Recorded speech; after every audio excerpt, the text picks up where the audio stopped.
Let's put your hands together for Spencer. Thanks, that's very, very kind of you guys. So this is going to be my totally mature talk that's not in any way immature at all. So who am I and why should you listen to me? Well, I've got 23 years of hands-on experience building robots. I've got my master's in building robots from Carnegie Mellon University. I own a company that builds robots. I was the director of advanced projects for a company that uses robots to make parts for rocket engines. And I was a busy researcher in the Carnegie Mellon Field Robotics Center, where you guessed it, we built robots. So if there's anything I want to get through in this talk, it's that robotics is hard and robots fail all the time.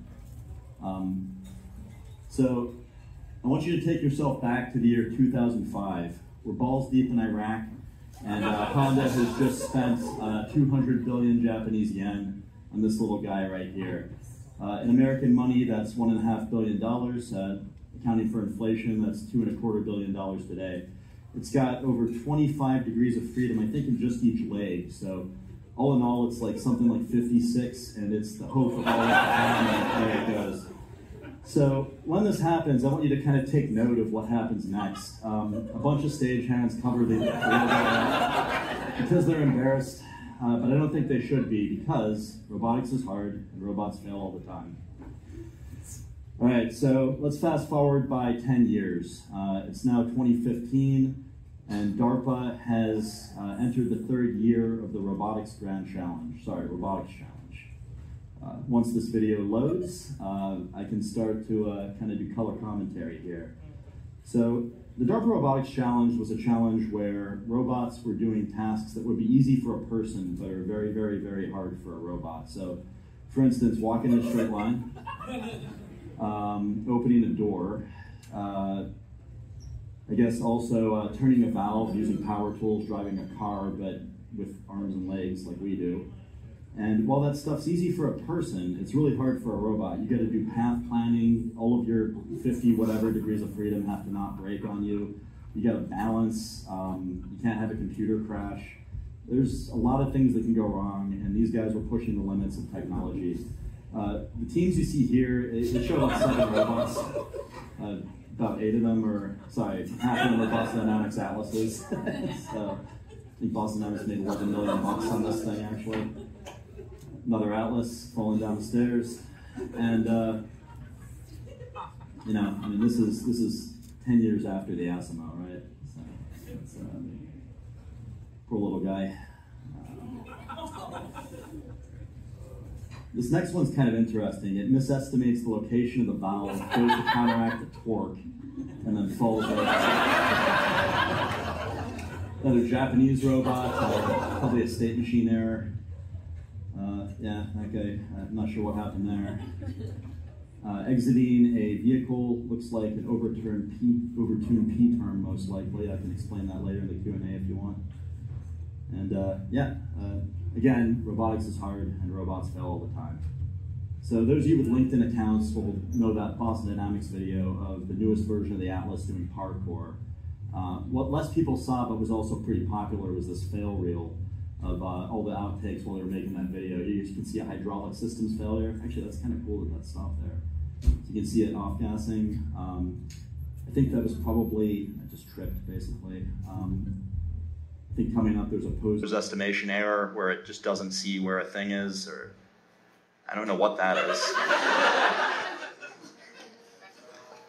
And you know, people get made fun of for using these gantries with humanoid robots, but you know, in the words of one of my friends that was working on these to get his PhD from Virginia Tech, like if that thing broke, it's $1 million, and you know, you're not going to get your PhD. So,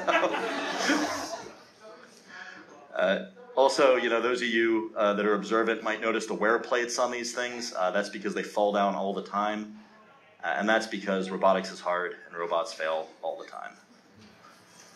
All right, so what about my fails? Get a little preview there because of the glitch. Let's see, just a sec. So coming up is a video of a robot that I built called Rucktro. Thanks. Glad to have Rucktro fans in the audience. So what a lot of people don't know is that this robot is based off of a drivetrain I designed when I was a student at University of Pittsburgh. And I got them to let me in the Carnegie Mellon Robotics Club. I was the only Pitt student there at the time. And yeah, it was interesting. But I made a lot of mistakes. There's a lot of stuff that I kind of just tried to do instead of knowing how to do it, which is often the case in R&D. And I'm going to walk you through some of the things that went wrong while developing the tank share platform that I later repurposed into Ruxtro to save time and money. You can see it following people around. For those of you that don't get it, it follows people and carries like 300 pounds of stuff around a landscaping site.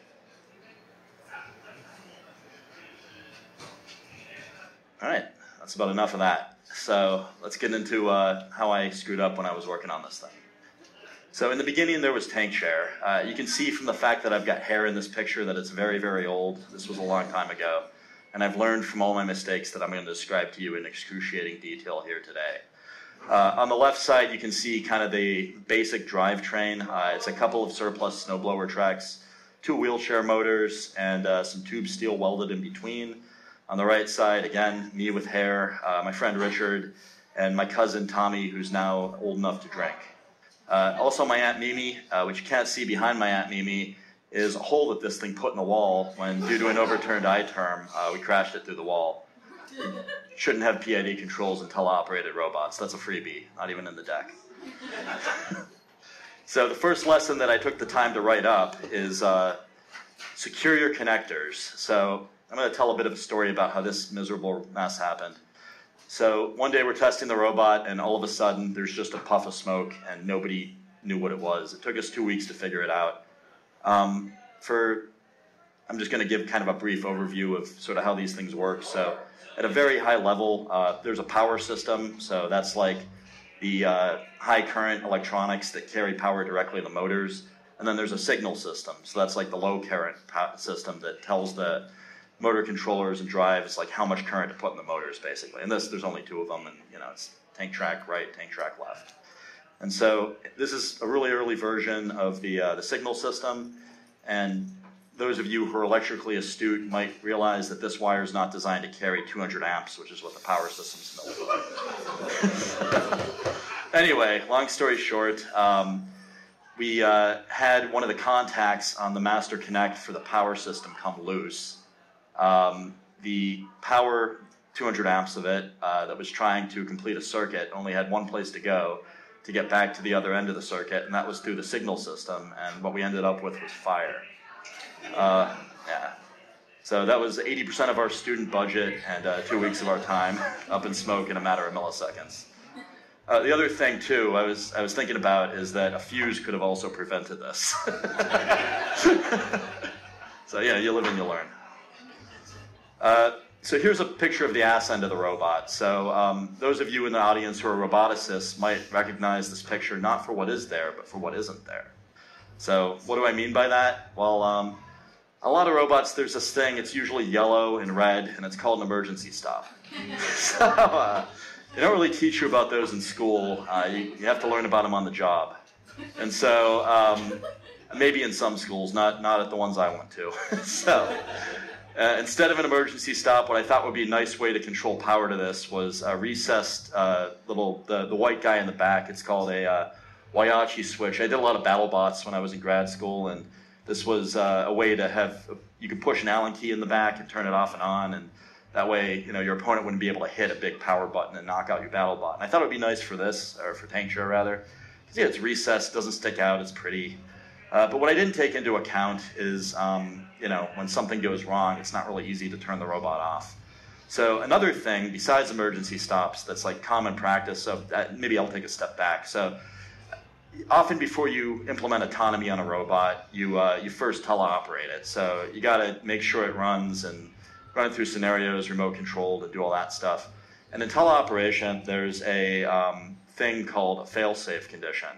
And what that means is that when your radio gets stomped on or breaks or the battery dies or it just goes too far away to talk to the robot anymore, the robot's supposed to fail safe. So like in a humanoid, it might just stand still, maybe eventually crouch down if it doesn't hear back for a while.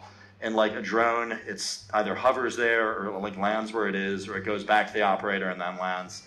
In a statically stable robot that's relatively slow moving, this thing went about 7 miles an hour. It's just supposed to stop. It's a whole other thing with cars, but I won't bore you with the details of that. Anyway, so long story short, this robot did not feel safe with the initial teleoperation firmware. It drove as fast as it could in a straight line.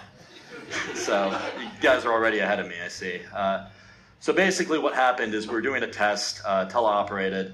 The robot drove out of radio range, and it drove as fast as it could in a straight line over 2 lanes of traffic. I then had to chase after it. Luckily for me, the cover wasn't on at the time, and I was able to reach in and pull the master disconnect because it didn't have an emergency stop, and that's what I had to do. Also, luckily, it didn't break my arm. All right, so lesson learned, have an emergency stop. All my robots, since this incident, have an emergency stop. And incorporate fail-safes. We fixed that code pretty damn quick after that. All right, so here's a kind of an outtake picture. I wish I had video of this. I mentioned to some of you earlier crashing into a wall because of an overtuned I-term. This was a operator error when we were operating the robot into position for a shot. Beware of obstacles and terrain. Luckily, the bucket on top kind of crumpled a bit and broke the fall, and the Rucktro is built very, very heavy, so it wasn't really damaged at all. All right, so what have I learned from Tank Chair and later Rucktro? Secure your connectors, have an emergency stop, and beware of obstacles and terrain. And why am I telling you this? You know, risking damage to my career and looking like an ass in front of like probably 200 people. Well, because everybody who works in R&D, and those of you in the audience who do will know that everybody in R&D makes mistakes. You're supposed to. You know, rockets blow up all the time. Robots fall over all the time. If you're pushing the envelope of what can be done, you're probably going to break something, or you're not really trying hard enough. Every mistake I make is an opportunity for growth, and I don't mind making mistakes so long as I don't repeat them. I encourage all people working in R&D to move fast and learn things. So, if you listen to me talk for this long, you should get out your phone because there's a QR code. I record a podcast where I have conversations with people doing interesting things in technology research and entrepreneurship. Gotten a lot of really heavy hitters on. Usually we drink a bunch of whiskey and have an informal conversation. It's a lot of fun. I'll leave it up for another 5 seconds so you can screen grab it and subscribe. Really appreciate it, and then I'll move on to the next slide. All right. So I'm going to throw in another robot fail video just for fun here. This one's from a Chinese shopping mall. So I'm actually not sure what the concept of operation of this robot was, but you'll see once it loads very clearly what the failure mode looks like. So it gets too close to an escalator, gets sucked in, falls down. Told they weren't hurt, but I suspect someone probably broke a leg. All right, and then just for fun, some more DARPA Robotics Challenge fails. These ones all centered around opening a door. So I believe this is one of the teams from Japan, although I might be wrong on that. That's actually the NREC team from here in Pittsburgh. Falling through a door. Another Atlas. Another Japanese robot. I think that was like an amalgam of different universities and companies. Still not good enough to stand up and open a door. And that's the show. Thank you.